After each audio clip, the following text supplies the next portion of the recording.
Nerf is a worldwide phenomenon. They have spanned almost 50 years being a staple of the childhood experience. Whether it's Nerf sports or blasters, chances are you had something Nerf as a kid. So we wanted to highlight some of the stuff you probably didn't know about Nerf. Before we get to the Nerfing, make sure you subscribe to our channel and hit that little notification bell as well. Nerf is a cash cow. Market share, and that we are targeting the same area.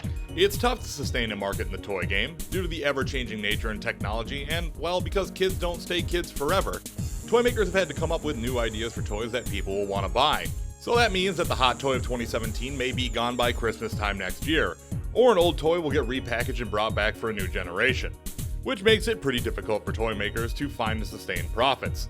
There are tons of fad toys like Furbies, Tamagotchi, and Beanie Babies. All came and went in an instant, but not Nerf. Nerf is totally different. For almost 50 years, Nerf has experienced sales that will make it attractive to investors of its owner, Hasbro. As of 2015, Nerf was the most profitable arm of its parent company, Hasbro, which is crazy since Hasbro has tie-in deals to produce toys for some of the most prominent brands in the world, up to and including Star Wars. I know. But still, Nerf maintains the top spot, making the most money for Hasbro, so it really is Nerf or nothing. Set your sights on Nerf, because it's Nerf or nothing.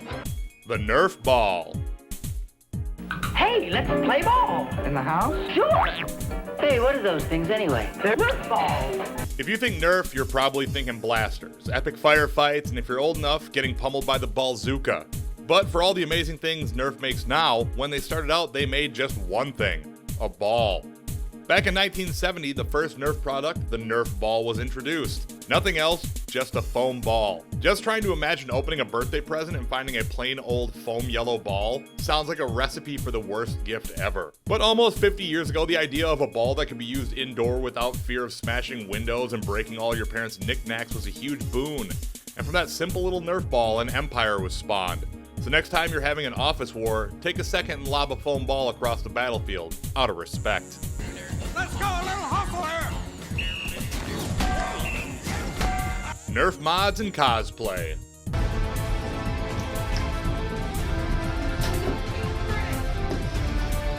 So Nerf Blasters are awesome right out of the box, and there's no doubt about that. But there is a huge community that takes the awesomeness of these blasters one step further by modding. The amount of darts that can be fired, or increasing the velocity and distance of a single dart. The nerfing community has come up with some amazing mods, from simpler stuff like changing the springs and spring-powered guns, to changing out the air limiter and swapping out the barrel and the pump blasters. These modders are dedicated to creating the best Nerf blasters they can. And while modding the gun for performance is one aspect of the Nerf mod community, there is a whole separate community who takes their Nerf guns and turns them into famous guns from movies and video games. The cosplay community has made some amazing replicas, from a beautiful recreation of Destiny's The Last Word, Hey guys, so this should be the final segment of The Last Word, to Diva's light gun from Overwatch.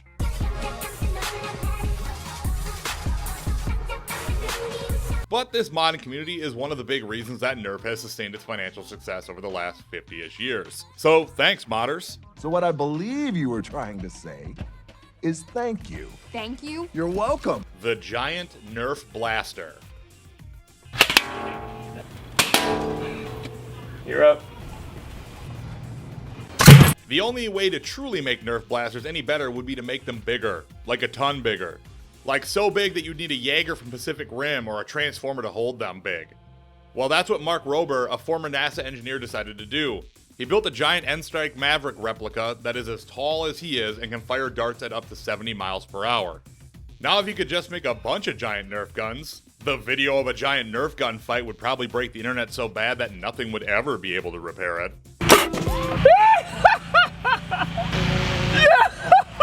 Wow. Clooney is a fan. Everybody be cool. You be cool. George Clooney of Facts of Life fame, and a few other things. The guy has made countless movies and even more money from those movies and TV shows. The guy has done it all, from bit parts on TV sitcoms to being the top of the A-list in Hollywood. He even sells his own brand of booze, which is a litmus test for being super successful. Make a bunch of money, then sell a branded alcoholic beverage. But on top of all of that, he is a huge Nerf fan. There are multiple accounts from co-stars that Clooney would toss Nerf balls at them while trying to be in character. Ryan Gosling has said that while working with Clooney, there would be a Nerf gun behind the camera, and if Clooney didn't like the take, he would just shoot a dart at the actors. So there it is, George Clooney loves him some Nerf. Can we get a supercut of his scenes in Dusk Till Dawn where the guns are replaced with blasters? Alright. Nerf foam is a science marvel. Yes, it seems to me I did read something of that incident when I was a student. Do you ever wonder why people have to buy Nerf stuff at a store? With the amount of science that goes into a Nerf product, it is possible that the feds would think that someone is trying to be the next Walter White in their basement and not make indoor safe foam toys. Now, say my name. Nerf material is polyester resin. Basically, Nerf material is made up of several types of resin that give it its unique material. The first is a polyester resin, and the second is a hardening agent, which is activated when CO2 is introduced, thus creating a spongy, porous, and lightweight foam which you can use to shoot darts at people or slam a monster dunk on your kids.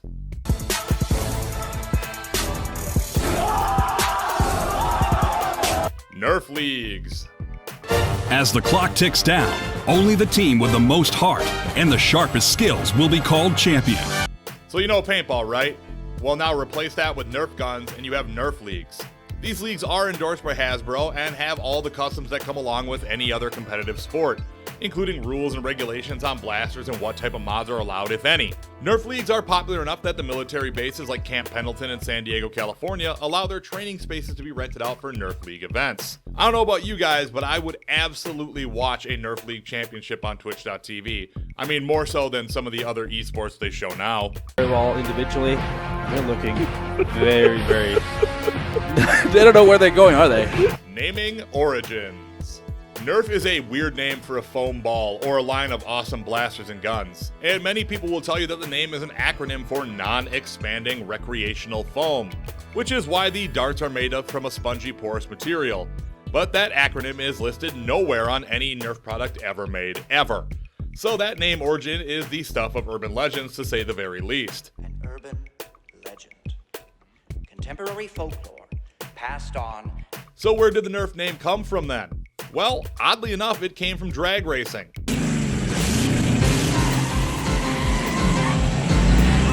To nerf someone is to basically nudge them gently in the race. As such, racers created Nerf bars to help protect against it, but also to use when they are looking to bump people off track. Essentially, they are modified fenders. The only real question now is, how was that a good name for a ball? Shake and bake. What does that do? Did that blow your mind? That just happened. Nerf's Inventor.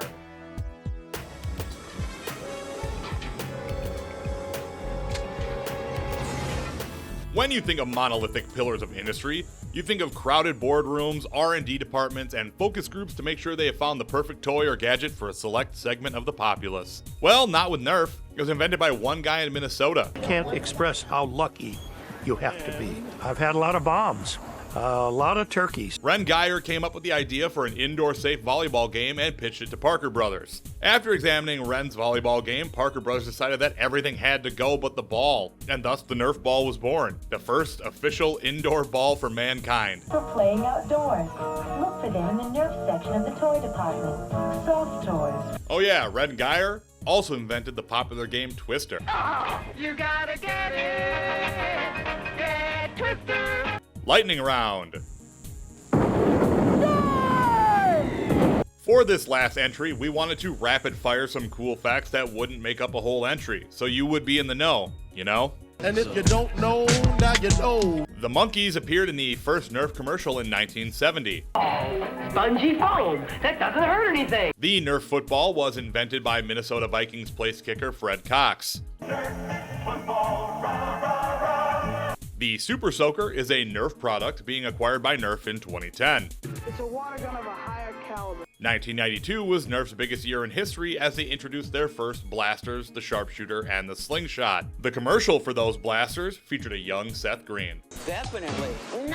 In the last 5 years, Nerf has sold enough darts to circle the globe 4 times.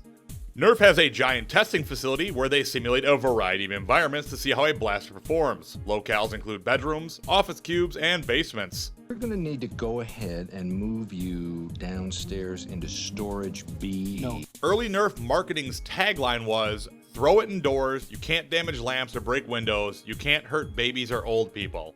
Really rolls off the tongue. And that's the list. What was your favorite Nerf fact? Did you know them all? Let us know in the comments and make sure to subscribe to our channel and watch our other videos.